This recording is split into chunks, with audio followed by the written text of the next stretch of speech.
Happy New Year, Crime Besties. Welcome back to our first episode of 2025. Yes, Happy New Year. Oh, that's really weird, isn't it? We're back. We're back after a little break. We've had I'm sure we're recording this a little bit in advance, but I'm hoping we're having a really lovely Christmas break at the moment. Enjoying the time with our children. Yay. Oh, look, the one thing I absolutely adore about holidays is not having to make lunchboxes, although you're a bit of a snack bitch for the entire time. Yeah, well, that's why I've got my snack drawer. I allow access to over the holidays. I just limit like what I put in it. Yep. And then you go So for as it. in, do you just put like a day's worth of snacks into the drawer and then replenish it daily? Yeah, sometimes I just stock it, like kind of thing, but with snacks that I'm okay with them eating. Okay. And other times, if it's getting out of hand, I'll pull back. Okay. And only have certain amounts. But my kids are pretty good at not overeating. But what I also have in the drawer is bowls, like little plastic bowls, and the expectation is that anything in there that's larger gets, portioned into a little bowl. So they've got everything they need, cups, everything in that drawer. Love it. They should not need to be in any other cupboard. Do you find them ever in any other cupboard? Of course I do. Yeah. They're like, where are the good snacks? Mum's holding out on us again. Oh, they'll never find that hidey hole. As they shouldn't. As they shouldn't. I thought we'd kick off this episode by having a bit of a chat about what your word for 2024 was and what your word for 2025 is going to be. Yep. All right. Are you ready for it? All right. I gave you like literally about an hour heads up that I was going to ask you this question. So Yeah. Go. I think, such contradictions probably. So my word for 2024 is mullet. Because it's driven me nuts, I reckon, for a full 12 months. Okay. And now we're here. Yep. So, he's now got a fully fledged mullet. So it took all year. I want to vomit. It's taken all year because we've gone from me adamantly. I was the parent who was like, I draw the line at a mullet. You can choose for whatever you like to do with your hair. It grows back. But I draw the line at a mullet. My child is never having a mullet. And yet, here we are. Today's the day. Last night, the child got a mullet. Well, he's been building this for a long time, and it's been getting longer and longer. Absolutely. And God, my kids have a lot of hair. Shock horror. And so it's been growing and getting buffier and buffier. And I'm like, this needs taming. So we did go and get haircuts last night. He bawled his eyes out in the car on the way there, telling me no one's cutting my hair, because he was really happy with it just growing. Oh. But it was looking so bad. So I made him go in and saying to him, the hairdressers, they're the professionals. They know what to do. They'll shape it. We're not taking length. They'll shape it. We walked in and there was a guy, and look, he's lovely, this hairdresser. Barber. He's a really lovely young guy, and he's got this haircut. And Brody just went, that's what I want. Oh. So the young guy who then cut it, he just went, I want what Luke's got. That's actually really cute. It was actually really sweet. But the whole thing was, I want what Luke's got, but with my length. Yeah. And so it was from the front, he looks adorable. He looks so gorgeous. And it's the party in the back. Oh, isn't it though? And like this morning at school, I had to like run my fingers through it because it's just so thick. Oh, I did. Oh, there was no holding back. It's so thick and glorious. And it's not on my child. So there's that. Yep. Yeah, man. My youngest, so Brody, who's Brody's best friend, Lucas, he's like very much about the short back and sides. He likes to look like Cristiano Ronaldo, who's very well kept. Love that. Yes. I saw a meme. Great role model. Yeah, my older boy though is like Brody. Like he looks like an alpaca. Yeah. And I saw this meme recently going around. Basically, it's like mums of boys who had haircuts like this, and it was a photo of like really nicely cut hair, really beautifully styled, short back and sides and whatever, will inevitably end up with a boy looking like this, and it was the alpaca hairstyle, and I'm like, literally, I could insert photos of Oliver for both of those. Yeah. So I get it. I get that there's no control because they are their own people and it is just hair, and at some point you've got to let go, but oh my God. Because even like the sides of Brody's where because it's this fade thing or whatever, and as I was like, I'm like, so we're good, you know what you're doing? Great. Okay, I'm walking away because I'm like leaving him to it, and the barber turned to me and goes, so we're going right down to 0, are we? Like on the sides there? And I was like, oh, wait, what? I don't even know. Like, Just whatever. I mean, whatever. there's no It grows coming back from this at this point. this is it. I mean, God, the zero is not my concern really after the back of it. Exactly.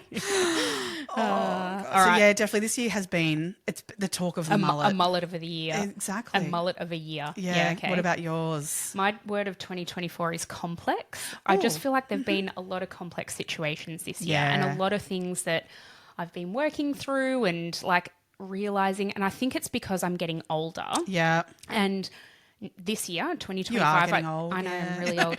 This year in 2025, I'm turning 40. And I think, like, you know, when you're coming up for a milestone, anything, it makes you reflect, obviously, on where you're at and what you're doing and where you want to go. Do I want to turn this age? Is this going to be I'm a cool positive thing? Yeah, I'm cool for turning 40. Yeah, like, I think 40 is the new, like, 20. Yeah, Come on. totally. I'm cool for it. But I've just been reflecting a lot. And yeah, there's a lot of complexities in life that I want to simplify next year or this year in 2025. And I just want, my word for 2025 is actually joy. I want to do things that bring me joy. Yep. Like doing this podcast, you know, every week. We're committed to it. We're doing it. Don't worry. Oh, yeah. But also like choosing joy in situations that I probably wouldn't ordinarily have otherwise. Like I've always been one of these people who I choose like the responsible thing to do all the time and the right thing to do. And I'm very much a people pleaser. I like to make sure everyone around me is, you know, accommodated. Yeah. Which is great. I like that about myself in some ways. Yes. But I want to do But it you need to only enjoy in things. That's right. Yeah. I only want to do that in situations that also serves me. Yes. I know this sounds really selfish, but 40 is going to be my year of me. And so I want to be like, I want that to be my focus for this year. Love that. Happy to do all my things, but as long as it brings me joy. Yeah. And learn how to say no. I am slowly learning how to say no. I feel like I've done really well over the Christmas period because normally I find I get so burnt out. And, you know, when people go like, oh, let's catch up for this, let's do this, how about we fit in this? And I just feel like I'm always like, yes. You get to Christmas and you can't enjoy it because you're so burnt out. Yeah. I feel like this year I've really done well. Like I've chosen not to go to certain events that I would have 100% gone to in the past. Yeah. And it's actually been a much nicer period. And for the kids as well, like we've been around home a lot more than we probably ordinarily would have. And it's just been nice. Yeah. Really, really nice. And spending time together, that's like literally the most important thing. So is. Yeah. So slightly on a slightly different tangent to yours. But tell me what your word of 2025 because my 2025 word is probably on a similar level of like, you know, that it's very different to mullet. But organisation. I want to be far more organised. I feel like my life has shifted these last few years and I feel like I'm still trying to find my feet of my new norm of like just general organisation of how I manage myself. So work and in family life both. Like I feel like I'm in a position in my work that I know what I'm doing enough that I should be more organised instead of flying by the seat of my pants all the time, which I tend to do. And then in my home life as well though, like I just feel like things get out of control and I shouldn't let it when I could just be more organised. And in that, being more organised, I can then actually do more for myself. Yeah, that's true. Because I feel like I'm constantly just taking care of other things rather than me and doing the things that I need to do for myself, not the things maybe I want to do because it's about the need to. Because, it's a need to, you know, eat better, you know, be more organised in managing those things, getting time to go for a walk, things like that I just am not fitting in at the moment because life's getting in the way when a simple organisation could fix it. I mean, you've got the concepts there, like you've got your snack drawer and all those kinds of things. Like that's making great my life organisation. easier. Yeah, totally. Yeah, but that's a simple, like, because that's so entrenched in me of like how I do my shopping. Like I literally unpack my groceries to that, you know, like, so that's, but I want more of that in my life. You got this, girl. Yeah. Love that. We'll make 2025 the year, won't we? The year. Yeah, it is. Well, this podcast's going to blow up. We're going to quit our jobs. Imagine that. Okay, first episode of 2025. Imagine if by the end of this year, oh, that would be amazing. That would. We need to get like... Subscribe, people. Subscribe. Look, we're not quitting anytime soon. So let's hope for it. It's always been the goal. And it will continue. Yeah. I love it. So what are we talking about today? All right. So today's case is it's a big one. It's a very interesting one. We're talking about Keli Lane and her baby Tegan Lane. So this is a huge case from back in the 90s. And so people might have heard of Keli Lane. They might have heard of Tegan. But I feel like it's one of those ones where you might not know that straight away. Once we start getting into it and you go, oh, I remember this happening. It was in the media and things like that. If you're from Australia, outside of Australia, probably have no idea of this case.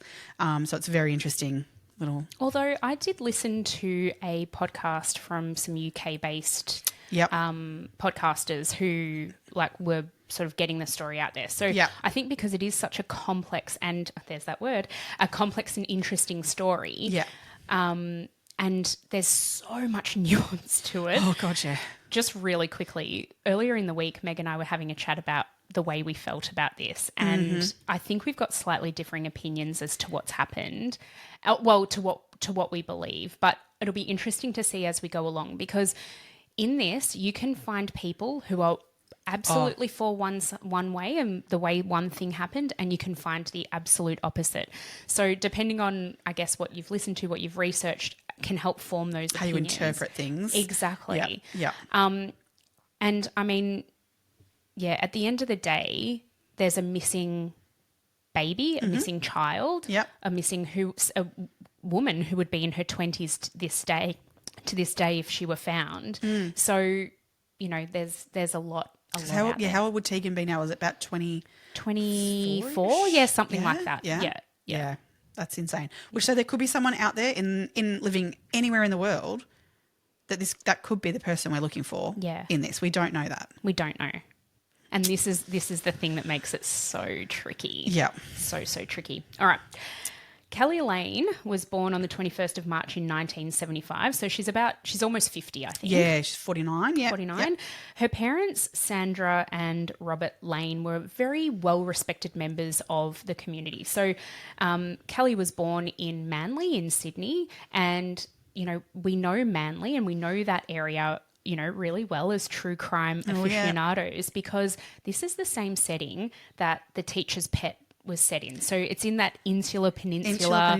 It's that, but it's also like a similar time. It's it's not far off of the timeline of that going on. It's only years off. It's not far off. Yeah, and in researching this, the lifestyle of what was happening around that Insular Peninsula, Keli Lane was certainly, I think, mixed up in that. Absolutely. Like what you're referring to, I think, is like these older men preying on younger women. And we know that, like in the case of Chris Dawson, he was a school teacher in that area and he was having relationships with his students.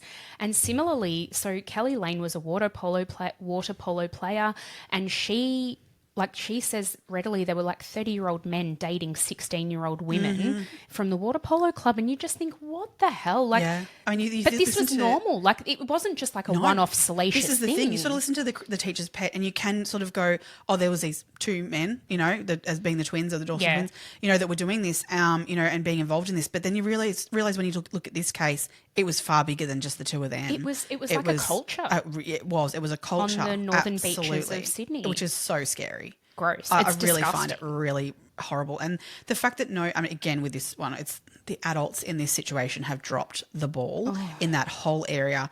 These young girls were being exploited.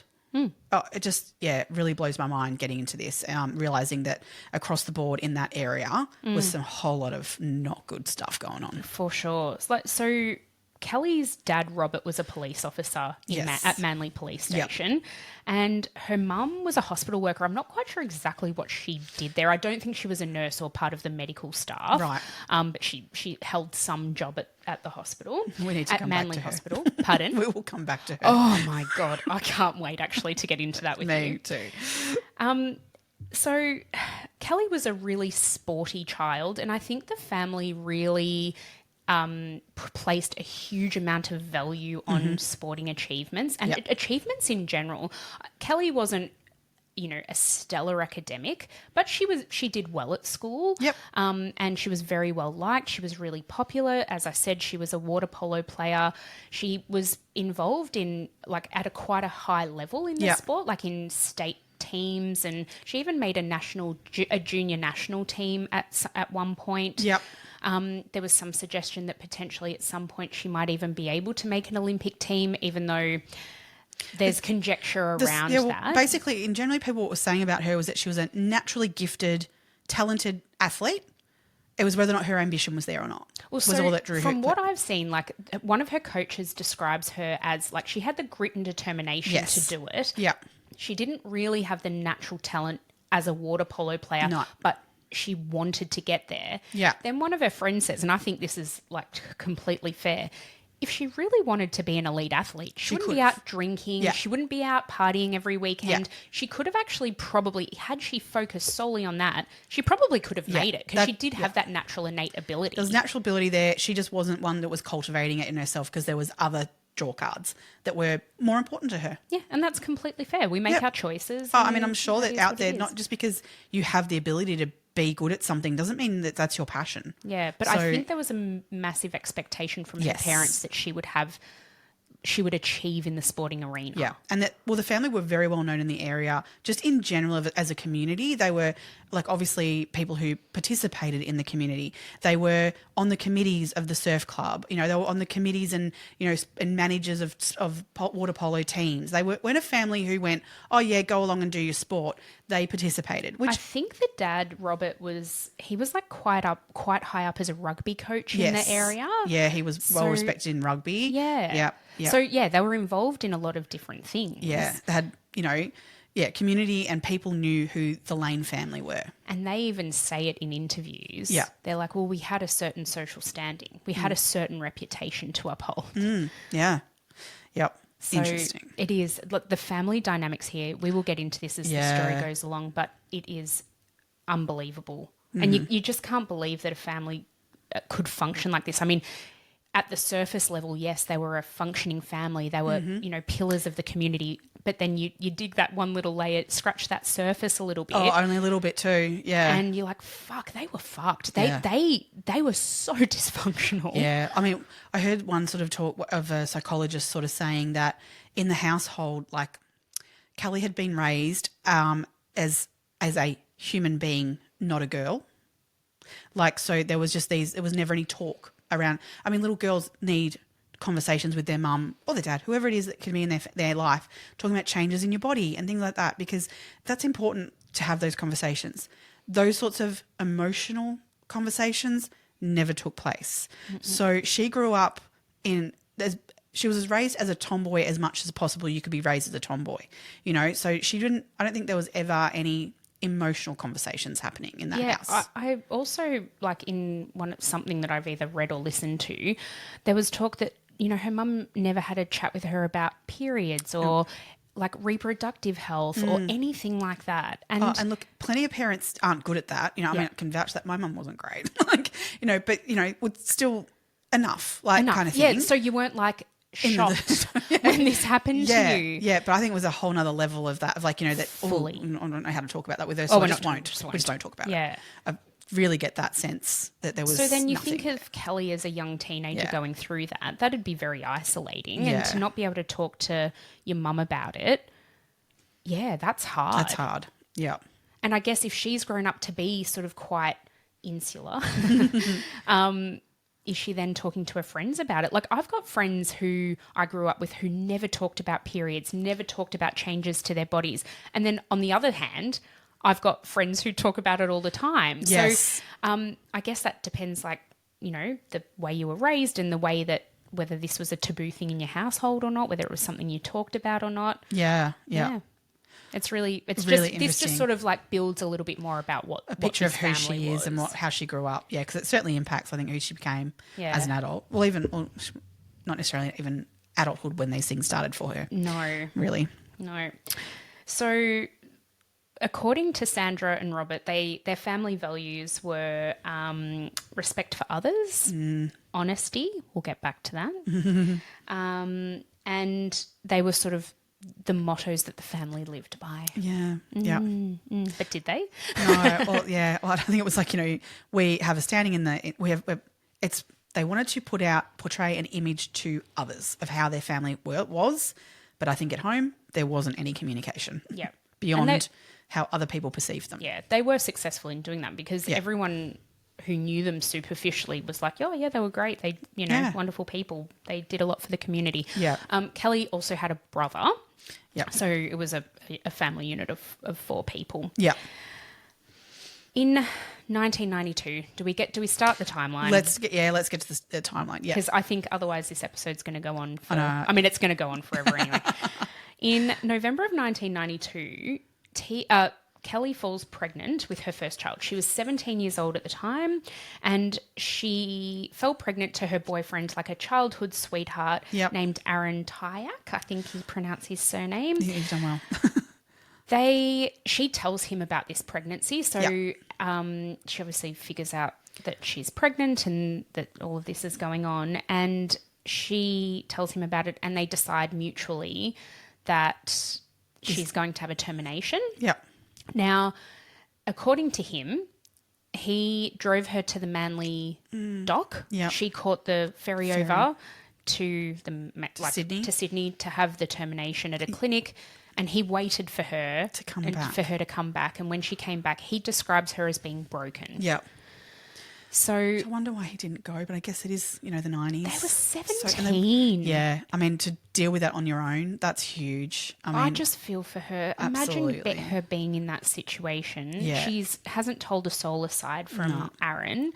And they were both in year 12. I believe they were still finishing school. So, I mean, it wasn't good timing for that to happen. Absolutely and you can understand the decision they made, but geez, they needed more support to go through all that. Yeah. Right. Yeah. Yeah. And neither of them told a soul. There was a documentary released by the ABC called Exposed, the Keli Lane story. And it was produced by Caro Meldrum Hanna, who is an amazing journalist.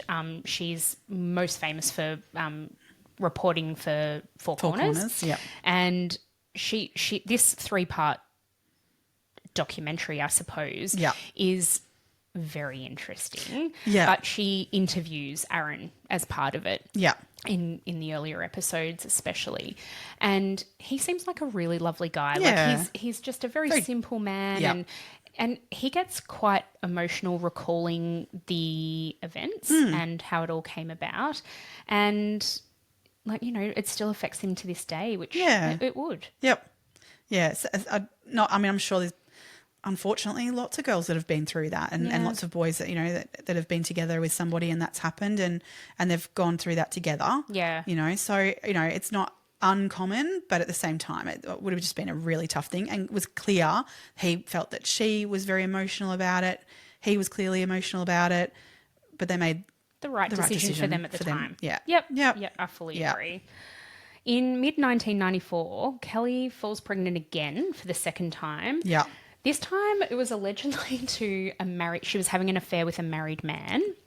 Now, I don't know. I've seen different things reported about whether that's true, but I think that's the most commonly accepted version of events. Yeah. And they decide again mutually that she's going to terminate that pregnancy. She did fess up. I didn't think she even told him. Oh, didn't she? No, that was my understanding. He didn't even know, but I might be wrong. Oh, sorry. No, I've literally got that written down. She didn't tell him. I'm really sorry. She told nobody, literally nobody for this pregnancy. So she'd just broken up with Aaron when she fell pregnant. Yeah. She had low overlaps of who she was sleeping with and things. Yeah. Yeah. So I don't think she actually fully knew who the father would have been. Okay. From what I could gather. Okay. Yeah.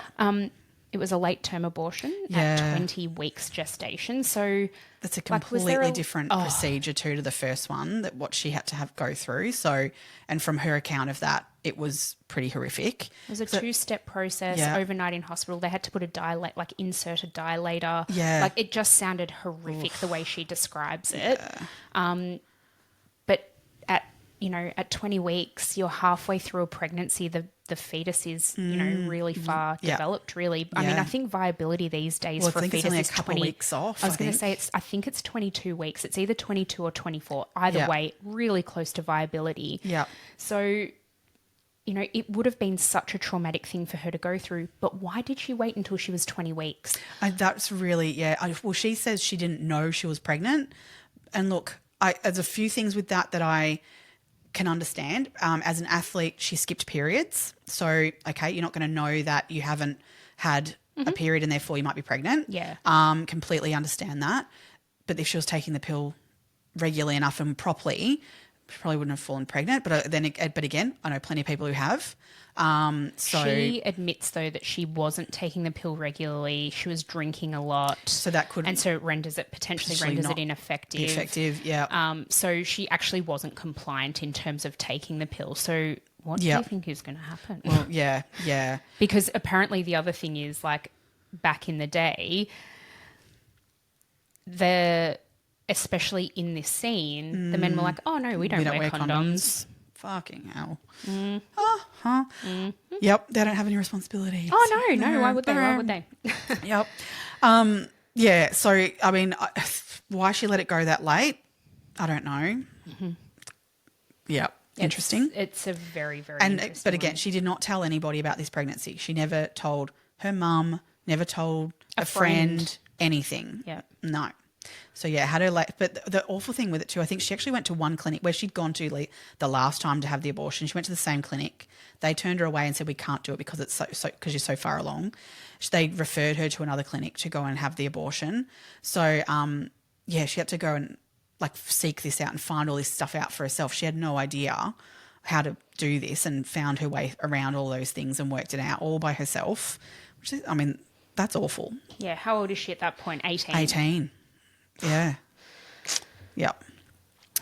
So, yes, then we get to early 1995. 95. So this time again, she falls pregnant again. This time, though, she carries the baby full term. So she organised for this baby to be adopted.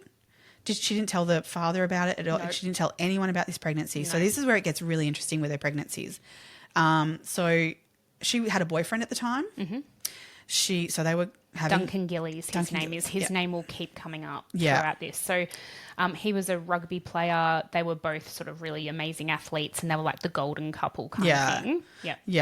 Yeah. So she carried this baby full term, dating him, obviously sleeping with him, potentially sleeping with other people as well. She was definitely sleeping with other people because he wasn't the father. We know he's not the father. Yeah.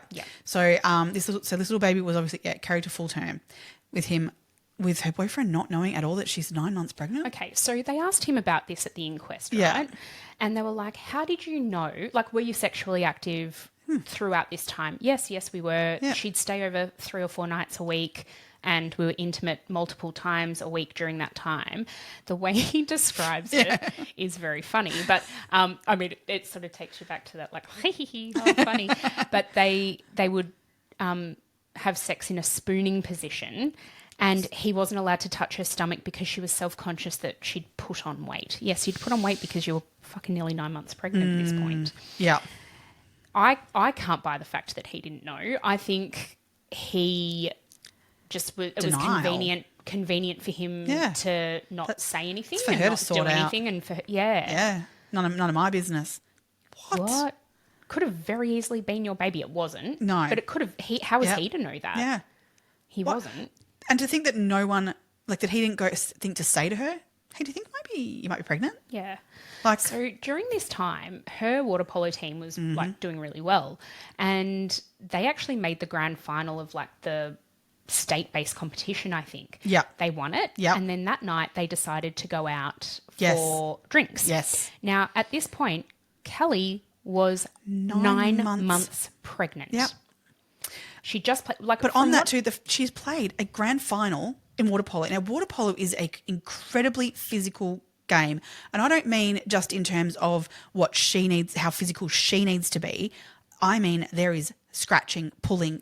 Like, they come out of those pools without bathers on because they rip them. Like, they gouge, they kick really hard. Have you ever played water polo? Oh, never. No. Oh, yeah, I've played. We used to play all the time at school. And, oh, my God, like... people kick you under the water, like in the stomach, because then you're like, oh God, swallowing water while someone else is grabbing the ball off you. So that's how you play. It sounds diabolical. It is awful. It was like torture. Yeah. My dad played very high level water polo. He'll tell you stories about what they would do for the men. when they kick you. I can imagine. Yeah, it is a very physical game. Yeah. And she's 9 months pregnant. So in the Exposed documentary, they question the coaches and the staff, like the team manager and her teammates. So there's only one teammate that actually spoke out in the documentary. They all shut down and don't want to talk. Closed ranks and didn't want to talk about it. But they're like, how did you not see? She's in a bathing suit. They all knew. They all knew. They were all talking about it. Absolutely. But no one actually talked to Keli about it. They were talking about it behind her back. Even the team manager, the adults, the coach denies that he knew. I'm like, I don't. Alongside her mother, who was the manager of the team. Not at the time. It was another lady who was the manager at the time. But her mum had been a manager of the team previously. I think whilst one of her pregnancies too. Okay. Yeah. I know it wasn't during this one. It was that other lady. It was all the gossip going on behind the scene. They were all talking about it. Not one of those adults went, hey, this 19-year-old is pregnant and playing water polo. Should we not say something? And well, she can't. She can't play water polo. I'm all it's for dangerous. like the fact that you don't say to a woman like, oh, congratulations, until you know they're pregnant. I'm that person who's like, until they tell me I'm pregnant, I don't say anything. Peter has a rule, a life rule that he's like, unless I can see a baby coming out of that woman at that exact moment in time, I will never comment on whether she's pregnant or not. I'm staunch. I've staunch that too. I mean, it's really hard to do that, but in a situation where she's being put into a physical encounter like that in a water polo game, and only 19. Someone should have said to her, look, love, let's just do a pregnancy test and check and see maybe if you're pregnant, because, like, we want to look after you. Yeah. No one wanted to look after her. No. That is what I find really hard. Yeah, I agree. She tried to conceal her pregnancy by, like, wrapping her towel around her and sitting on the edge of the pool and like sliding into the pool, whereas apparently before she'd always like dive in and would walk around in her bathers and not have a care in the world about that. Well, there's all the teammates going under the water in their goggles, like, she's pregnant.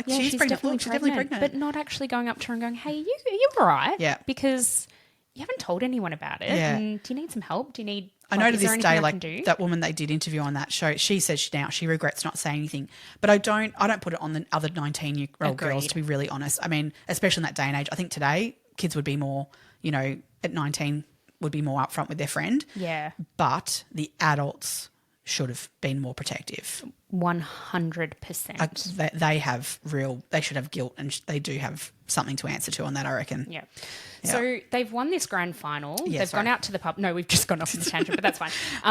They've gone off to the pub having some drinks, and then everyone's like, oh, where's Keli? Kelly's normally there to stump. Oh, yeah, big time. Loves a drink, loves a party. Yeah. She's always there to the end for our international listeners. That means to the end of the night. Yep. And she's disappeared at some point. Turns out she'd gone into labour. Yeah. And she took herself off to the King George V Hospital camper down in Sydney, and on her own, birthed a baby girl. Yeah. Now, in all of the court transcripts, they refer to this, so names are suppressed, but they refer to this child as TR. And so we can refer to her as that ongoing if we're mentioning her again. Mm-hmm. Keli hadn't put anything in place in terms of like adoption arrangements or anything like that. So she hadn't even had any like prenatal care, like, which is, that's she had it confirmed, but that was it. That's it. Yeah. That is all. She'd attended her GP, had the pregnancy confirmed, and then had not had any other appointments. Now, she was drinking throughout this time. She was participating in like a very physical contact sport. Yeah. But anyway, this baby was born, and like the process of adoption commenced once she was in hospital, because they were like, she asked to see an adoption agency when she was there. Yeah. Now, very many years later, a psychiatrist assesses her, and she said that when Keli was in hospital with the baby before the adoption, or first of all it was fostering, but then into adoption, before that kind of all took place, she breastfed this baby. She, had naps with the baby. She was caring for it, her. The baby was in with her in her room. Yep. And it was like the mother of any other child who is then going to be taking that child home. Yeah, the notes really indicate, like a normal, new mother interacting with her baby and very caring, and so no signs of any issues. But yeah, wanted to adopt her out, which, at 19, with no partner and not knowing, what was going on with all of that and who the father was, that's not unheard of. But yeah, so it seemed to them on the surface, I guess, a fairly normal situation in that, other than the fact that she hadn't got any family or anyone coming to visit her with this new baby. There was no one clearly knew about her pregnancy. But she told the hospital that her family were interstate. That's and that the father, and she was just visiting Sydney for That's right. 3 weeks or something. She gave her an address for Perth, didn't she? That she lived in Perth. Yeah, and that the father of the child was based in Perth as well. Yeah. And that he wanted the child to be adopted, but that I think she said that he was living internationally, actually. She said Duncan Gillies was the father of the child. That's the name that she gave, even though it has since been proven that he is not the biological father. And yeah, it's just lie after lie after lie. It took approximately about 14 months for them to finally process that adoption because of her lies, and also due to not being able to find the father, because you can't just adopt a child out. I mean, you've got to consider both parents, biological parents of this child. And so they wanted to try and contact the father to get his approval as well for the adoption. So it caused quite a number of issues for Keli at the time, trying to do that. She'd give half truths as well. So she named Duncan Gillies. Yeah. Now, granted, she may have thought he was the father, I don't know.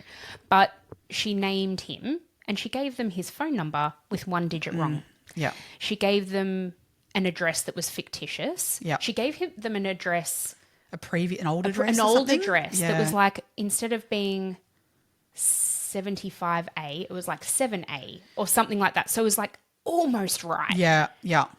She just dropped a number or added a number or changed a number. Yeah. This was her pattern. This is what she did when she was fabricating these stories. Yeah. Now, eventually the child was adopted, and, this is moving ahead quite a bit, but when this whole matter went to court, they were able to find and prove the paternity of this child. We don't know who that is. That person's name has been suppressed. We know that the child is well, the little girl is well, TR is well, and living with her adopted parents, and her life is grand. Yeah. So that's a really nice outcome to a really sort of rocky and weird start to life for that little girl. Yeah. It doesn't stop there. No, by no means. In early 1996, Keli begins her career as a teacher. So she's working at a private school, but while she's working in that capacity, she's also still competing at a fairly high level in water polo. Mm-hmm. And during this time, very early in 1996, she goes to the World Championships in Canada with her junior national team, and they receive a silver medal. So this was a World Championship type event, and they're looking at this stage of bringing water polo into the Sydney 2000 Olympics. So they're really sort of trying to garner women's water polo. They're trying to really garner a lot of interest around it. And I guess, I think we spoke about this a little bit earlier, but was that an aspiration of Keli's or not? I don't really know. But obviously it was a passion of hers. She's still continuing this through, when she's working full time and having other commitments. And she was actually coaching the water polo team at the school as well. Oh, right. Yeah. Oh, what else happens in 1996? Well, she falls pregnant again, doesn't she? She does. Yeah. So again, she's in a relationship still at this time with Duncan Gillies. Yeah. And she, again, nobody knows that she's pregnant. She doesn't tell a soul, including Duncan. Again. They're still sleeping with each other. A spoon. Spooning. And, having a really great time of it. And not figuring out that she's actually up the duff again. But again, it's all whispers. Everyone is talking about it in the water polo team.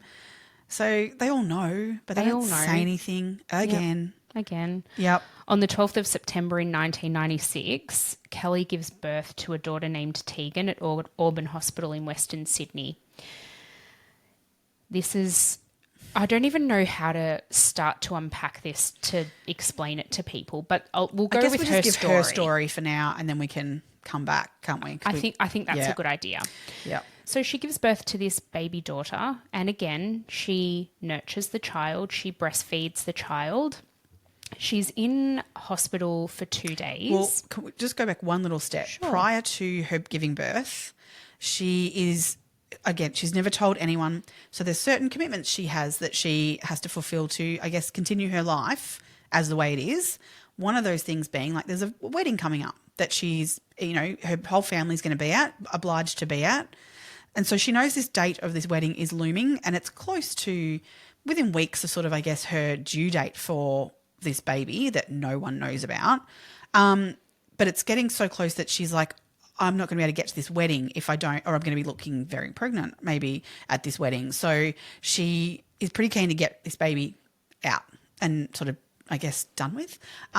So she actually goes along to one hospital, to Ryde Hospital, and says that she's 38 weeks and I want to be induced. I'm in terrible pain. Yep. My back's killing me. This has been a horrible pregnancy and I need to be induced. I need to be induced. They wouldn't induce her. For a number of reasons. Yeah. So the first thing is she was 38 weeks. There's no need for an induction. She was medically otherwise well. And she'd also said this was her first pregnancy. She said it was her first pregnancy. And she also had no documentation for that hospital. So it's not like she was seeing an obstetrician there. Yep, they had no medical records for her. They were like, well, we need to do a lot more, than just admit you and induce you, given your 38 weeks. Yeah. Anyway. So she left, came back, tried again with them. Didn't work. They said, no, still not going to induce you. She ended up at Auburn Hospital, where she told them at that point that she was 40 weeks pregnant. So so they were like, oh, well, at 40 weeks pregnant, probably more likely that they're going to be able to induce her, which they did. They induced her, and she ended up giving her birth to baby Tegan at Auburn Hospital instead. And once she gave birth, they sort of realised that she wasn't as far along as they thought. But that happens, I guess. You don't maybe. No, it doesn't. That doesn't happen. She had, as you said, she had a commitment to get to. What? No, I'm sorry. If as a mother, you want what's best for your baby. Absolutely. And if that is going to term, if that is whatever that is, you would think that would be your motivation, right? Yeah. Now, she had too many lies, too many secrets, and too much going on to have the baby's best interest at heart. Oh, yeah, no, she was thinking about, it was herself. more about the secrecy and of this pregnancy. And keeping up appearances. Yeah. Like her fucking family have done all her life. Yes. So I cannot even believe that the hospital went with this, but anyway, they did. Yep. And so surely they do a scan and they could have told. I don't know. Like at that stage of pregnancy, like maybe she was measuring slightly bigger. Yeah, or this who is knows? it. Yeah, who knows? Yep. Anyway, they've done what they've done, and she's had the induction and had the baby just in the nick of time to go to the wedding 2 days later. Well, she was in hospital. I think she went in for a night, and the next day was the wedding, and she was like, I need to get out of here. She was urgently trying to leave. So she tried to be discharged, and I think there was a bit of conjecture around that. Yeah. And she ended up actually just leaving hospital with baby Tegan without even speaking with the nurses. So there were several things that hadn't happened that should have happened in that time frame before she was discharged. One of those things is a Guthrie test that happens on every newborn in Australia. Yep. And that is a heel prick test that tests for lots of different genetic conditions. And it is just something that is stock standard done on, it's called like the heel prick test. It's done on every newborn baby. Mm-hmm.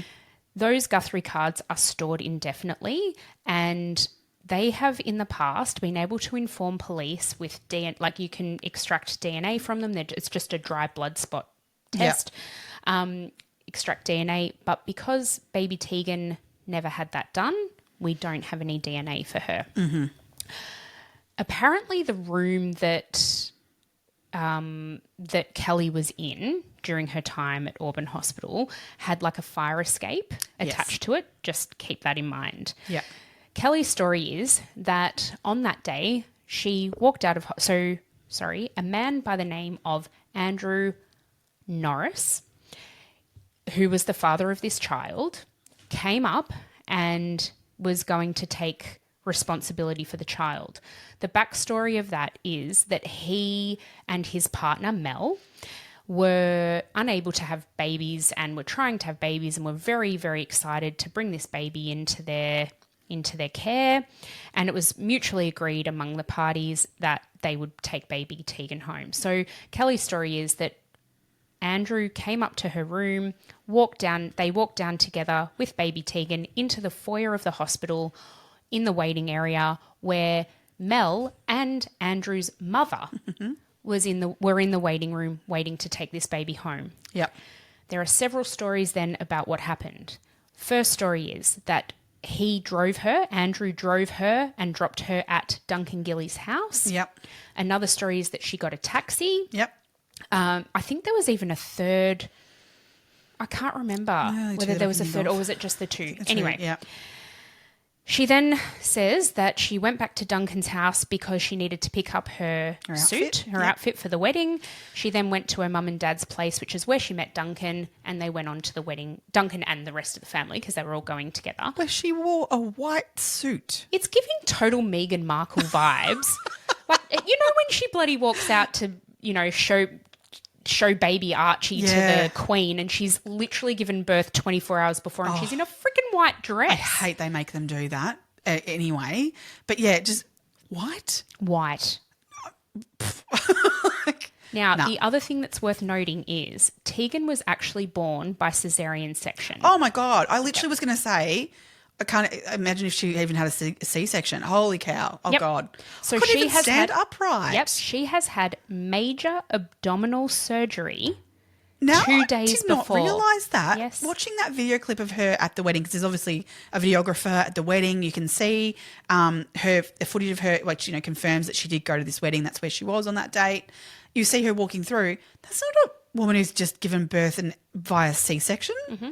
In a white suit. Yeah.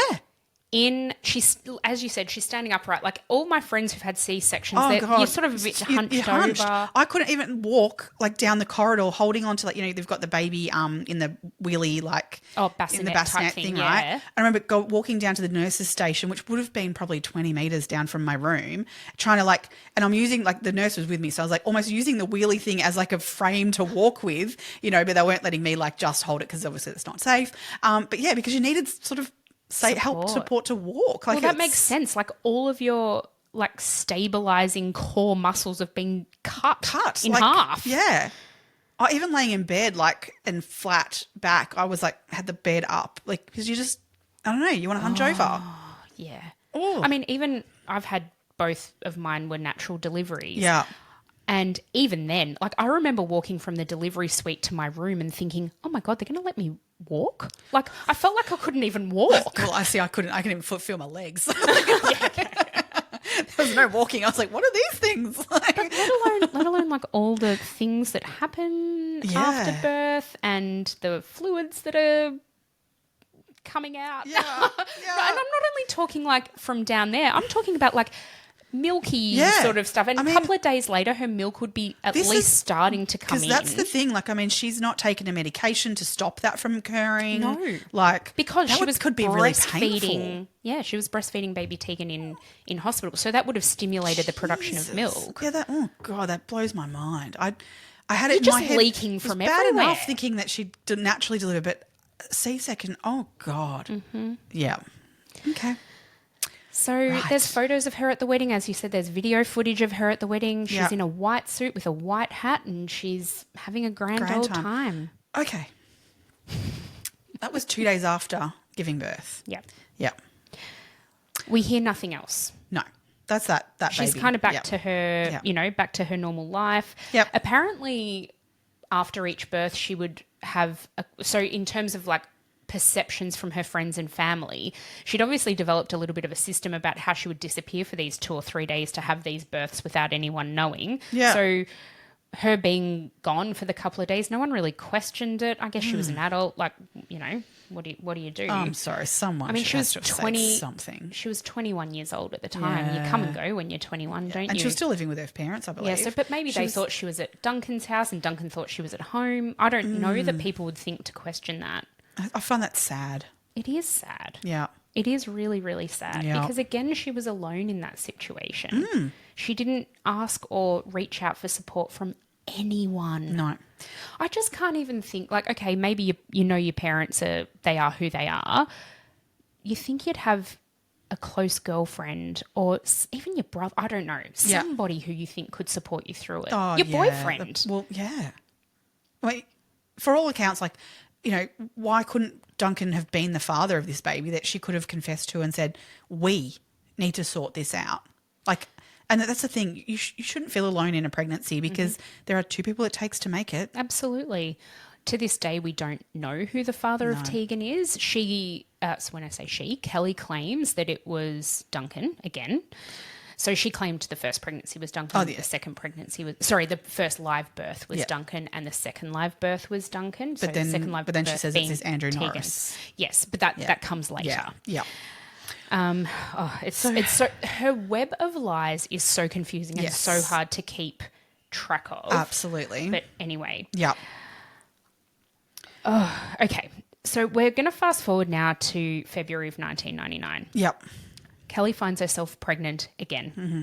She's 25 weeks along at this point, and she flies into Queensland to attend an abortion clinic there that does late-term abortions. Yes. But when she gets there, they will not terminate the pregnancy because she's too far along. Yeah. Yeah. So I think because this pregnancy is viable at that point. As we were saying, it's 22, 24 weeks. We're not sure exactly which it is, but 25 is definitely viable. You're beyond that. Yeah, beyond that. So, and look, there are medical reasons that people can terminate beyond that, but obviously this clinic wasn't sort of facilitating that. And from what obviously they did their scans and things like that to find this pregnancy was viable for a 25-week pregnancy. And I mean, it's a whole debate, isn't apparently it? she rocked up to this clinic and said she was 13 weeks, and then they looked at her and it went, did a scan and were like, oh, you're actually like 25 weeks. And once again, she's saying it's her first pregnancy, which, I mean, we've both had like 2 full-term pregnancies. With each one, your body, you know, the muscles and things like that change, and if people have had 3 and 4 pregnancies, you carry in different ways. You tend to like pop earlier and things like that. I mean, for sure. Like, even as you said, I've only had 2 pregnancies. Yeah. With my first, I don't think you could even tell I was pregnant until I was 20 weeks. Yeah, same. But with my second, I remember at 14 weeks going, I think how about that? Yeah, I was about 16 weeks and was like, I'm going to need that pregnancy belt thing on my jeans all of a sudden. Totally. Like, that's a lot earlier than last time. Exactly. Like, yeah, and everyone I talk to feels the same way, that, you know, particularly mums I know have had 3. By that 3rd, it's like, and I know of another particular mum just recently who was pregnant with her 4th, and I reckon at around about 10 weeks you could tell she was pregnant. Not that we were ever saying anything about it. No, because the baby wasn't coming out of her at the time. But she's this is her 4th pregnancy. Yeah. We're all kind of like, we think she'll be telling us soon. Like, that's exciting. But yeah, and eventually she told us. Like, we're like, we kind of thought so. There's no hiding it at that point. But this is the thing. So yeah, this is her 3rd live pregnancy.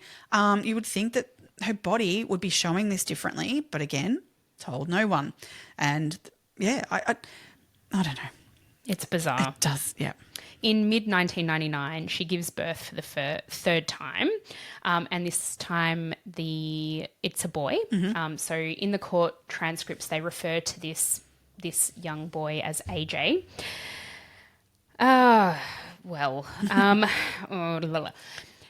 Again, she's done no prenatal care. So she's had the pregnancy confirmed very early on. We know this from her Medicare records and subsequent interviews with her GP. So again, she's found out that she was pregnant early enough along, but didn't seek that late-term abortion? For this pregnancy, I couldn't find the date that she attended the doctor. With the first pregnancy, she attended very early. Yes.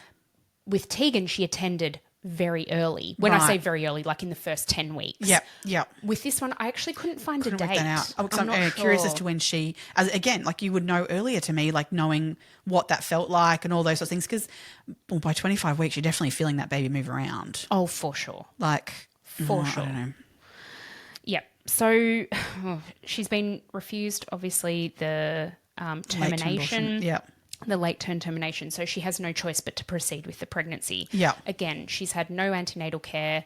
She has made no previous arrangements for adoption or anything like that. So she gives birth to this baby boy and again breastfeeds him, cares for him while they're in hospital, and asks to see a social worker regarding she asks to see an adoption agency to sort of get that process going. Knowing with her first live birth that this can take a really long time, she was really keen to sort of get things moving along. This hospital had a policy that, so I think there was a social worker involved, not the one who eventually will come to, but who has made a statement in the notes basically saying that she was very emotional about this decision, but it was the right decision for her at the time, being that she was 24 years old. She wasn't in a long-term relationship. So by this stage, she had stopped her relationship with Duncan Gillies. In terms of timing, we're not quite sure whether they were together at the start of her pregnancy or whether they'd broken up just beforehand. It has also been proven that Duncan is not the father of AJ. So they know who the father of AJ is. Again, that's been proven by DNA and paternity testing, and it's not Duncan Gillies. So he's been with her for a really long time. She's fallen pregnant 3 times throughout the course of their relationship, and he's not fathered one of them. No. But he's definitely been having sexual relationships with her that... She admits it and he admits it, as in, like, there's no conjecture of that. They both say they were actively, like, engaging in sexual activity that could have resulted in a pregnancy. But also him touching her body in a way and seeing her body that would you not realise or say something? It's weird. It's so weird. Really, really weird. Yeah. So with this adoption agency, the lady who was in charge of this process for this baby, she tries so hard to get a straight story out of Keli and is getting nothing, getting nowhere. In the end, she actually had to hunt down Duncan Gillies, who is the name, again, that that Keli gave to the adoption agency as being the father of this baby. She told the adoption agency worker that he was a rugby player, and she hunted around. Google. I don't even know if Google searched Google whatever she around. did. I think maybe just. But whatever she did, she found him at a certain rugby club and wrote him a letter through the club, and eventually it got to him. He then contacted the adoption agency and went, I know nothing about this. What's going on? And this kind of triggered a bit of a, what's going on what's here? Actually happening here? So she decided to contact DOCS, so the Department of Child Services, and they put a child protection worker on the case to just do an investigation, a bit of a welfare type of situation, and they assigned a man by the name of John Borovnik. Now, tell me what you think about him. We've seen he's in the Exposed documentary. He's interviewed. What are your thoughts about him? I find him very interesting. In what way? So I've had a little bit to do with child protection workers. And it's hit and miss of the kind of commitment I think they have of they're tied by a lot of legal restraints and what they can and can't do in situations. I find them interesting people generally. This guy, to me, became quite obsessed with this. And I get it to a degree of this is a very fascinating case of someone who's very unusual. But he's getting Tegan's name tattooed on him. Yeah, that's the bit that got me. So when he's being interviewed, I think he seems like a really lovely person. As in you can tell he cares, right? You can. Yeah. But to an extent that I find generally speaking, child protection workers, they really keep themselves quite removed. You'd have to. And I respect that. Because I think you'd become quite, I don't know, callous. It maybe, I don't know, it Jaded. would kill you. Yeah. I don't know that I could ever do that work. No, no disrespect whatsoever. Hats off to them. Absolutely. But this guy goes the complete opposite way. Yeah. And I find that then really hard because I want more passion from these people sometimes. But he's gone too far. Yeah, the fact that he had her name tattooed on him, that really it kind of just, it does. Did it give you the ick? It did. Yeah, same. Yeah. Yeah. I'm you've gone too far. But thank goodness for him because... Well, yeah. You don't think so?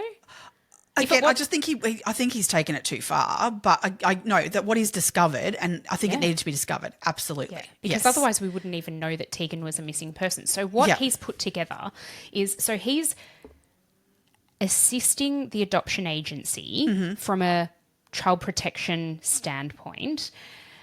He's assisting them facilitate all of this. Yeah.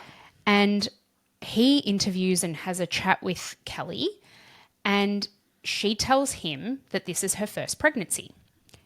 To his credit, he then goes and looks up previous history and they find that first adoption. Well, I think it was one hospital they rang something about. He rang and said he wanted to find out about her 96 pregnancy, and they went, oh, no, you mean 95. That's right. And then he went, what do you mean 95? No, she was there in 96, which is when she gave birth to Tegan. Yep. And they went, oh, yeah, no, she's also had a pregnancy in 95. And that was when it kind of all went. And they're like, hold on a minute, where's this other baby? Yeah. Yeah. Yeah. And so he's then said to Keli, look, where is this baby? Like, what have you, like, where is she? Yeah. And she tells him the cock and bull story, in my opinion, about this Andrew Norris. I don't even know what to call him yet. Well, originally in her first interview, she calls him Andrew Morris. Yeah. Yeah. That was her first interview with the police, not with John. Him even. But so I'm assuming she said Morris to him as well at that point. I don't know. Oh, who the hell knows? She's given him a name. Yep. And he can't find anything to do with this. And he says to Keli, if you can't show me or give me an address or find me this child, I have no choice but to report her as a missing person to the police. And Keli just kind of lets that happen. Well, that's what you've got to do. If that's what you got to do, that's what you got to do. That's what happened. She really sticks to that of like, well, you know, that's fine because I've told you, well, in her words, you know, well, I've told you everything I can tell you, and what else do you want me to? What else do you want me to tell you? This is, go for it. Yeah, she's so interesting. So interesting. In December of 2000.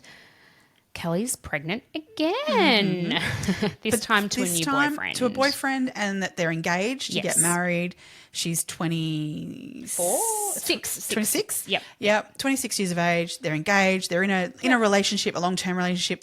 That's the father of this child. It's the only person she's sleeping with. Yep. You know, that she's settled. Yeah. She's in a you know, working a job that she's loving. Have you seen what her mum and dad's reaction to this? So this is the first pregnancy she's like telling people about. Yeah. Did you see what her mum and dad's reaction to this pregnancy was? No. Oh, well, you're not married. Like, yeah. So they weren't unhappy, so but they weren't happy. They wanted the wedding first. Yeah. They wanted it to look legit because appearances matter. Oh God. That poor girl. What Keli goes on to say, though, is that upon the birth of this child, who is a girl, that, you know, she brought so much joy and love into their family, and everybody loves her, and it made her realise that, you know, everything's okay. You know, everything works out the way it's meant to work out in the end. Yeah. The police don't. So the report in 1999 by John Borovnik, the docks worker, that kind of goes nowhere for a couple of years. Yeah. So it's not until February of 2001 that they start the investigation into Tegan's disappearance. When I say they, I mean the police, New South Wales Police.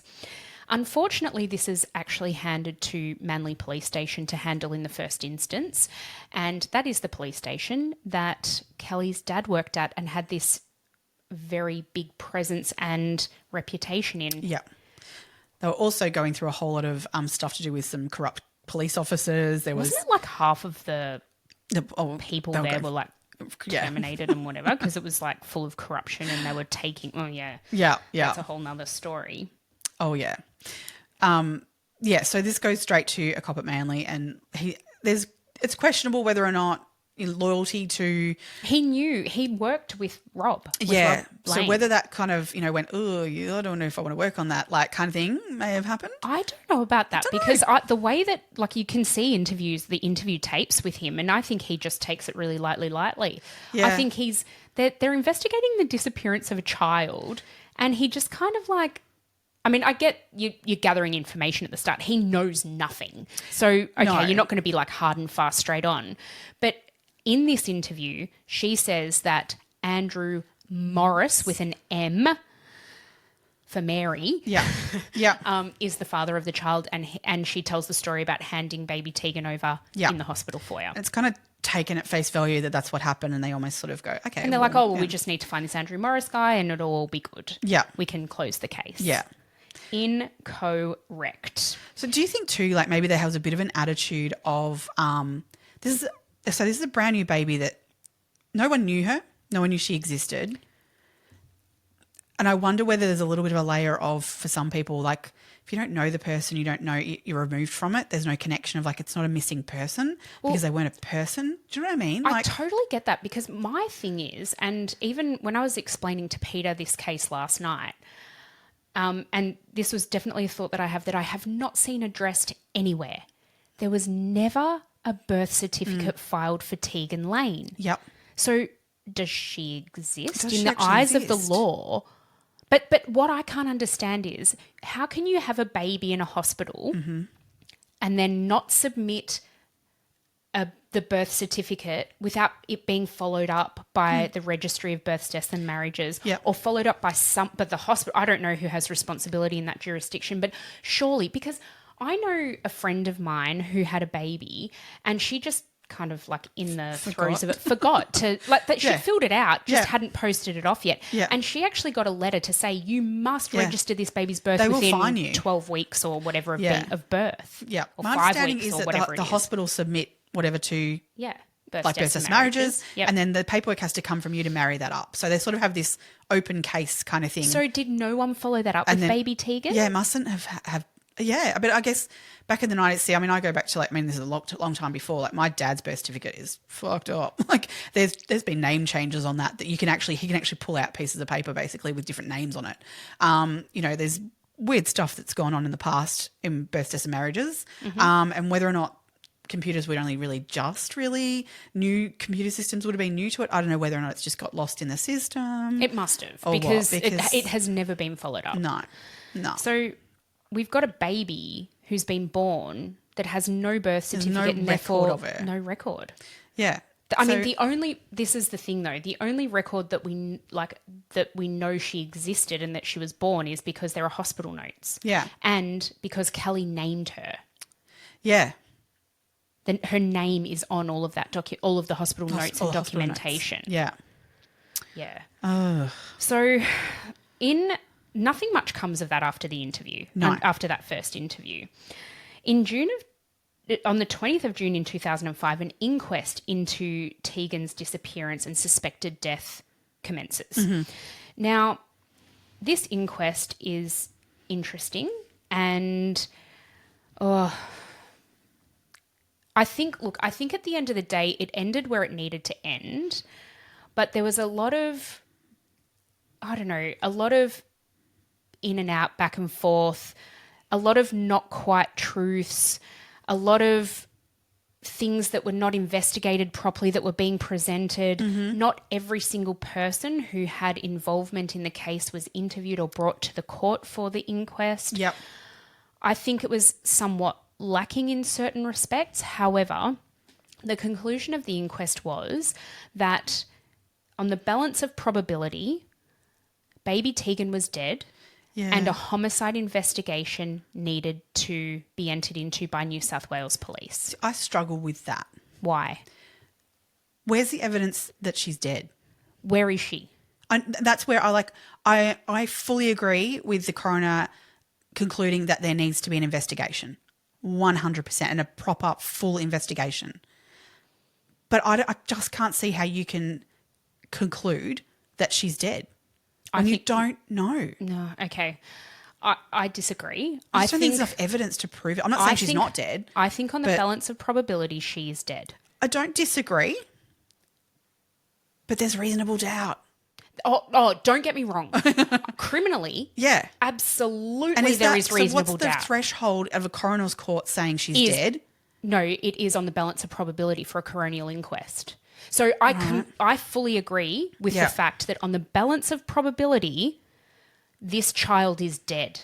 I disagree that it is beyond a reasonable doubt in a criminal court that she is dead, because there is no proof either way. I guess that's where, so if that's what the threshold is then okay. Because this is where I get really lost of how to comprehend this outcome of all this. Because there are so many lies. There's I know, so much there's to unpick. so much and you can choose to believe that, which will lead you to that conclusion. Or you can choose to believe the other side of things, which will lead you to a completely different conclusion. Or there can just be a whole other story going on here completely, and that could be truth too. And absolutely. I just really struggle. I struggle with that being the coroner's outcome. I do. And I understand fully agree with it. Yeah, I don't know if I can come at it because I just don't feel like there's enough. I feel as though there isn't enough evidence to suggest that can be the only outcome. So what the coroner said was that due to the constraints of time around needing to get to this wedding, which she had to get to because she had to save face and appearances were everything, he completely acknowledged that. Yep. He said she was caught in a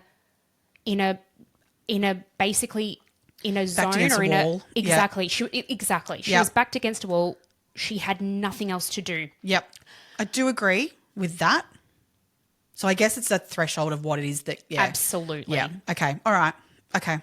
Yeah. I'll bend. You don't need to bend. You can think what you want to think, but I reckon the coroner nailed it. Okay. I think he got it right. Yeah. I mean, 100% more investigation needed to happen to this. Like absolutely it's just whether or not whether categorically she's dead. I don't know. I think the term that he used is most likely dead. Right. Okay. That I can come out. Okay. Yeah. Yep. Cool. In December of so in February of 2026, at the conclusion of the inquest, it's the matter is referred over to the unsolved homicide squad, so the cold case unit essentially. Yeah. And this is when... Can we just go back to one other bit? Just before, like when they interviewed her, just before it was going to go to the coroner, there's an interview that it's on tape of her and she's basically putting it to her one final time, like, I need more information on this, Keli, otherwise this is going to be going to the coroner, which makes it public. Oh, yeah. And her reaction to that I find really fascinating. Like, she's so, like, just, they say to her, did you kill your baby? And she's like, no, I did not do that. Like, no, like, and then when they say to her, all right, well, if you can't give me any more information, they really give her every opportunity to come clean and say more, and in a very good way. Like, they were not blaming her on anything. They were like, come on, you can just tell us what happened, give us the names of people, tell us more information, and then we don't have to go down that path. We can just keep investigating, kind of thing. But they were at a crossroads of like, we've got nothing else other than your lies. Tell us the truth, sort of stuff, and we can keep moving, or we've got to go to the coroner's report and make this something else. And she just, she's like, no, you can't make this public. I don't want people knowing, like, you can't do that to me. Like, it was all about the perception again. And she actually says in that as well, she's like, what will my mum and dad think? Yeah, immediately it's what will mum and dad think. Yeah. Yeah. Well, her mum and dad, my God, we haven't even gotten close to them yet. Oh, God, no. Fuck. So, so we're now at a point where she's being interviewed again by the police. This is her second interview. And is she pregnant at this time? Or had she just had the baby? Just had the baby, maybe. So I think she's, got another baby. And she was about to get married. Yeah. And she actually, by this stage as well, they'd wiretapped her phone and they'd put listening devices in her car and in her house. Yeah.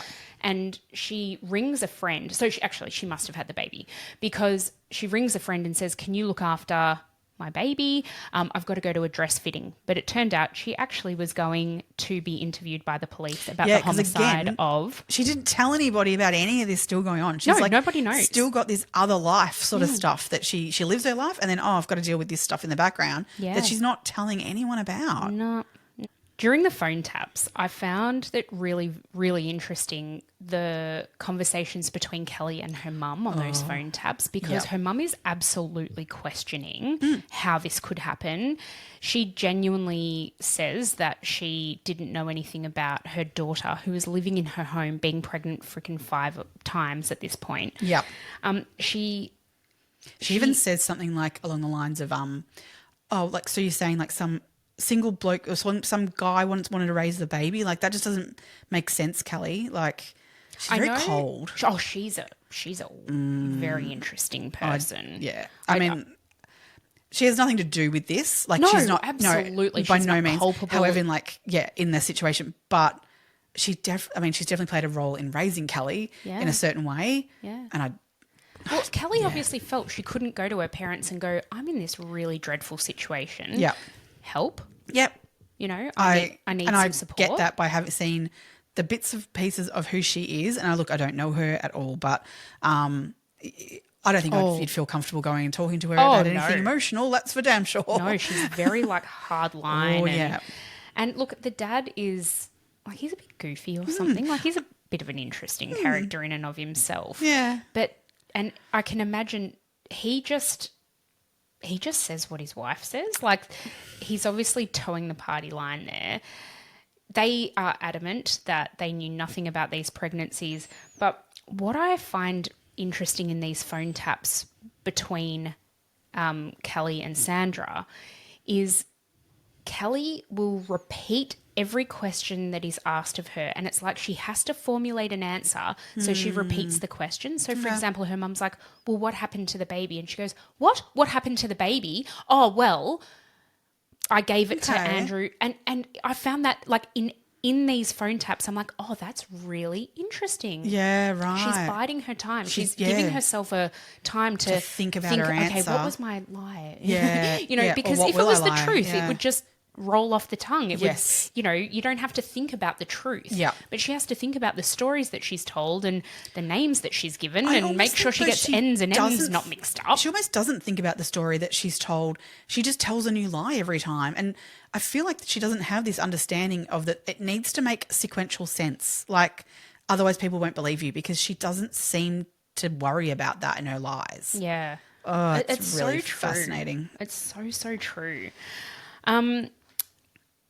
And this is going back to the inquest, but I found this really interesting little bit of information that came up. So during the inquest, there were hundreds probably of thousands of pieces of paper of documentation that the coroner went through. And part of that was the counsel assisting and the police, in their brief of evidence, searched every school in Australia for Tegan, because by this stage she would have been school-aged. Yeah.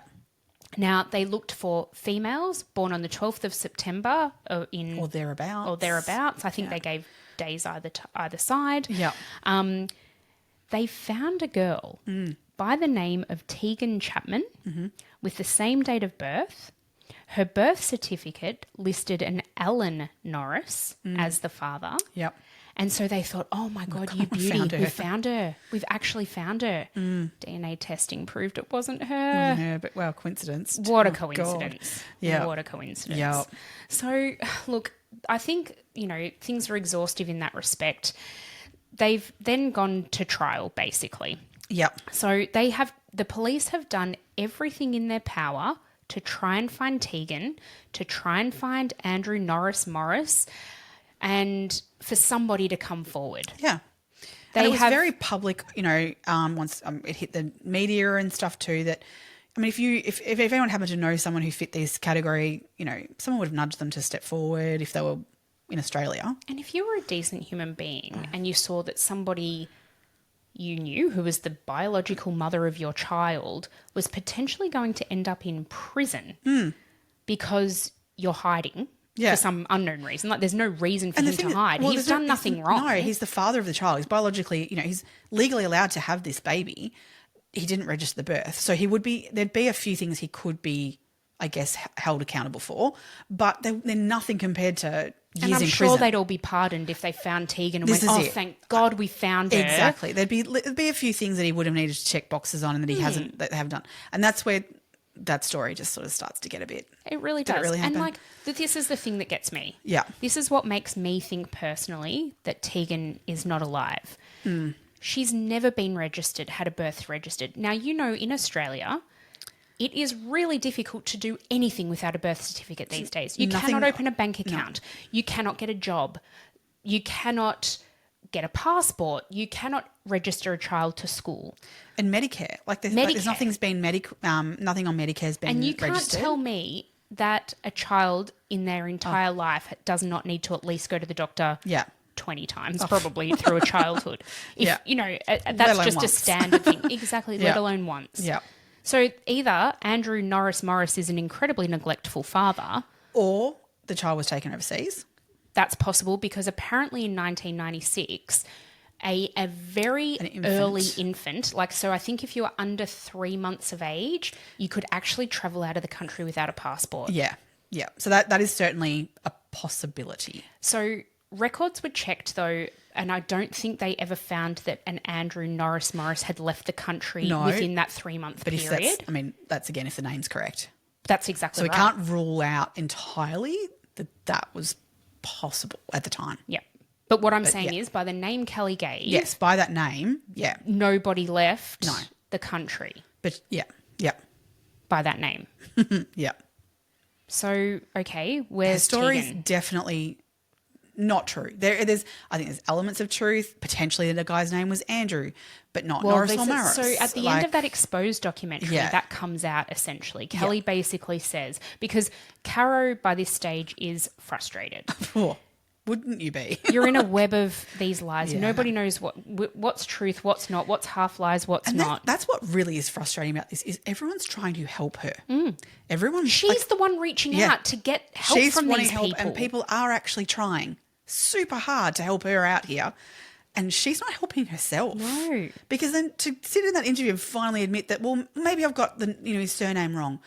Well, fuck me. We're talking, 13, 14 years down the track, Keli. Like, come on. And you've been adamant that it's definitely Andrew Norris. Definitely. And then at the last post, you're like, oh, okay, well, maybe it wasn't. His name was Andrew, but maybe it wasn't Norris. Fucking hell. Are you fucking kidding me? How much money and time and resource and energy and how many lives have been affected by this? Definitely. The homicide detective investigating this, she ended up quitting the force after this due to PTSD from this case. Now, the previous case to this that she investigated was the rape and murder of a 3-year-old boy. And that didn't break her. That didn't break her. This broke her. This is the one that broke her. Yeah. Now, I get sometimes it's layer upon layer and the straw that breaks the camel's back. But she's in not those the only one situations. who says the same thing. I mean, justice the judge, in the case, yes. He was up for a time and age, but again, he was like, I'm not doing any more criminal cases. I cannot do another criminal case. After that, I'm done. So many people have been broken by this. Yeah. And I get it, but at the same time, I'm like, she just is not helping herself. No, she's not. She was up for parole on the 12th of May this year. In 2024. Yeah. But due to the new no body, no parole laws in New South Wales, which were actually brought about for the Lynn Dawson case, they already existed, but they were able to be used discretionally. Oh, so okay. This is where I get I have a little bit of an issue with this. Yeah. So discretionally, it could have been used at any point. Okay. You could say that a parole board have the right to say, you've not shown us a body, there's enough evidence to suggest you know where it is, so therefore you don't get parole. But now the law is there's no question about it. If there's no body, you don't get parole. There's no if buts about it. So that law could still exist and still be used against Chris Dawson without it being compulsory. So why did they do that? Because they basically, I think they'd fucked up so much that the government were like, oh yeah, we're shutting this down. We're going to do something about this. And so I honestly do agree with the judge in the case has written letters to the government about it. Yes. Trying to have change it reversed. Yeah. Because I agree with him fully on it. Yeah. At the time when I heard about this no body, no parole law in relation to Chris Dawson, I'm like, yeah, that needs to be in place. But now it's been explained to me how legally it works. It could have already been used. It didn't have to be. That's really frustrating because I think in this case, as I've said already, I think she's not guilty beyond a reasonable doubt. I personally think that she I don't think she actively murdered baby Tegan. My theory is that she left the hospital. She was bound by the time frame by which she needed to get to this wedding, which to her, again, appearances were everything. She had to get there. I think she's left baby Tegan somewhere. Same. And she's passed away in the course of events. I mean, she was a bloody 2-day-old baby who they need so much active care. Yeah. She's died and has obviously been hidden somewhere that She hasn't been found She by hasn't been someone. found. Yeah. And yeah. Yeah. But we don't know that. No. And I there's think enough... in the court process, in the trial, I honest to God don't know how they came to that conclusion that there was not enough, that wasn't reasonable doubt, and they've, convicted her, because the prosecution did not do the their full job of proving that Tegan's dead, and that's where I sort of query that. I feel like the coroner saying she's dead gives that weight to say that, in that court hearing that, oh, well, she's dead, so therefore there is a body somewhere. And that's where I find that link between those two. You haven't proven that. No. And that's where I find that really hard to differentiate those two. I hear what you're saying around the different thresholds of like a coroner to say it. Yeah. But then I feel like it impacts a jury of your regular Joe Blows of going, well, the coroner says she's dead, so there she's dead. But we have no evidence of that. The other thing that comes into play in a trial is there's like a lot of game playing that goes on. There were witnesses subbed in and out. Yeah. So people that the jury could have heard from that may have swayed them in a certain way or given more weight to an argument were not able to be brought before the jury. Yep. And so I think there's a lot around that too. My God, we could literally talk about this for days because there is so much to it. I mean, the judge really tried to give the defence a lot of times to, like, because another part of this was that in her trial, they couldn't, because they're completely unrelated. The other pregnancies are completely unrelated to Tegan and her missing. Good right? point. Yep. So they were not to be brought up. So what did the prosecution do? Mark Tedeschi, he basically brought forward more charges on her, these 3 perjury charges, which, look, they're legit. She did perjure herself. She absolutely lied 100%. Lied under There's oath. no question about that. And the defence, the defences I sort of go to Keli on this was, look, you did. We're not going to lie about it. We're going to fight all of it. We'll just fight the lot. Yep. The simple fact of the matter is, very typically in these sorts of things, obviously a perjury charge is far less than a murder charge. Yeah. And so you want to focus on the murder, right, to be able to get a result from that. Many, many, many times what they'll do is say, look, let's forget the little perjury charges and focus on the murder charge. And the judge was really pushing for the defence to put a motion forward and say, can we remove the perjury charges? I think he even said, I was very explicit in saying, would you like to have these charges tabled? And they were like, no, it's fine. No, we're just going to go for it. And he was like, are you sure? He really, he's admitted to this day what was going to happen. that if he had been asked to remove them, he would have. Yes. And that would have meant that none of the stuff about the other babies would have been admissible.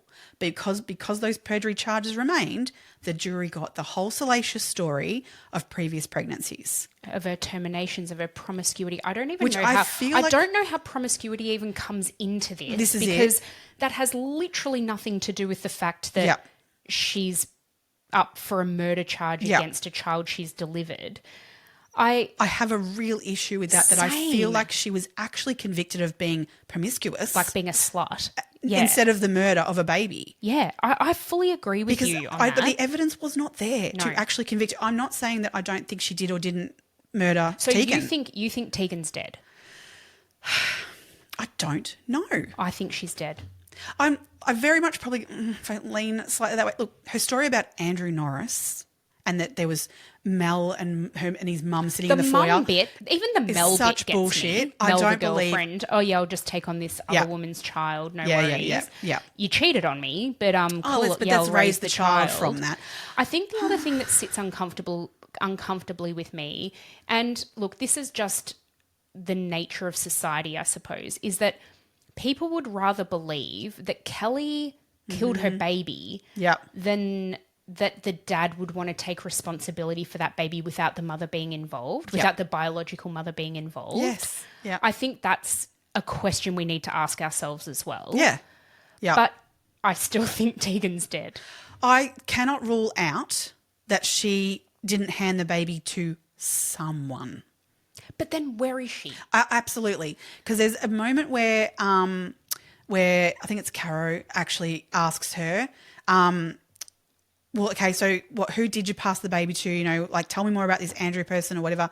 And she goes, I don't have to tell you any more than what I've told you. Like, she gets very defensive, and it's almost like this break in it, in that you kind of go, there's someone she passed it to, but she's not going to change. Like, she's not going to tell you who it was.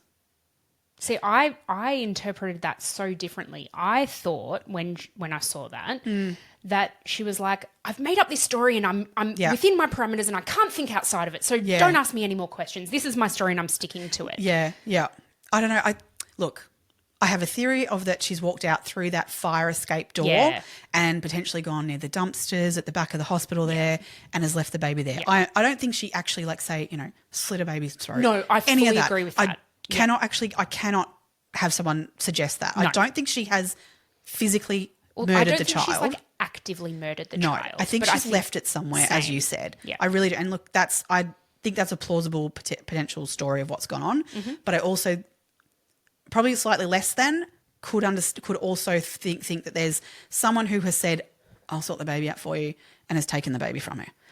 I can't, and whether that's, again, got on a plane and gone overseas. And then they've somehow been able to obtain a birth certificate for the child somewhere along the way. Just because I can't rule it out entirely, there's no evidence to suggest that I'm with that's you on where that. I can't go, that didn't happen. Yeah. But I probably err on the side more of, like, her putting the baby somewhere. You know, we are law-abiding citizens, so we don't know how you would illicitly obtain a birth certificate, but there's probably ways that you could potentially do that. And then in that, you would completely change their name. You could even change their date of birth and nobody would actually know. So, look, I get that's possible. Is that likely? I don't think so. It's not as likely. Like, I will absolutely, agree with that. Yeah. But I just think that her being convicted, I find really challenging. I don't think there was the evidence. It was not beyond a reasonable doubt that she murdered a baby and deserved to be in jail. Yeah. Well, for 18 years is what she was convicted of. Yeah. And now it will most likely be that full 18 years with no parole due to the fact there's no body. Well, so from the time she was up for parole until her full sentence was like 4.5 years or 4 years, 7 months, something like that. Yeah. So she will have to serve that extra 4 years and 7 months. Unless things change in the meantime of that law. And it would what she got now, 3.5 years left of her sentence. Well, I mean, any time you can get off it, you wouldn't you? I mean, if it's her daughter, who she was raising, is now a teenager. You know, that's the time in your life when you need your mum. Yeah, and I struggle with that of, like, so there was someone who said that these no parole laws were brought into place. I think it might have been the judge saying they were brought into place to support the family of victims, right? And so, to give them closure and things like that this was how things would work. The family of Tegan is Keli. So they're punishing her twice over, right? They're not giving her the opportunity to be a mother to the daughter that she did want and has, but they're also punishing her, like, for potentially something she didn't do. I don't know. I think we could go around in circles on this for days. But do you think we should leave it there? Have you got anything else you wanted to add? Just trying to think if there's anything else, but because it just is endless. It is absolutely endless. Yeah. I mean, she's been looked at by psychologists and etc. and many different people have got different opinions on her psychological makeup. As I said, you can find people to support whatever theory you may have. Absolutely. Dr. Xanthi Mallet was interviewed in relation to this case, and she'll come up in a lot of the cases we're going to be doing in the future. Yeah. But one of the quotes she said is, just because you're a liar doesn't mean you're a murderess. Mm-hmm. Yeah. And that sums up, Keli to an absolute T. Absolutely. Just really quickly, I went to Reddit. Fuck only knows why, but you're scraping the bottom of the barrel for research when you go to Reddit. But somebody with the handle The Illuminary has summed up my thoughts and feelings so eloquently, so I'm just going to read it to you. Yeah. I don't believe the prosecution proved Keli murdered Tegan beyond a reasonable doubt to be legally convicted, but I also can't think of any other plausible explanation of what happened to Tegan, considering her fuck ton of lies and a continued inability to prove her side of the story. Yeah. Totally. Yep. That's literally how I feel. Yep. So thanks, Reddit. Yes. No, spot on. Yep. Fuck ton of lies. Yep. Fuck ton of lies. Look, I think she just needs to come clean. Yep. I tell the truth. It's really frustrating. It is.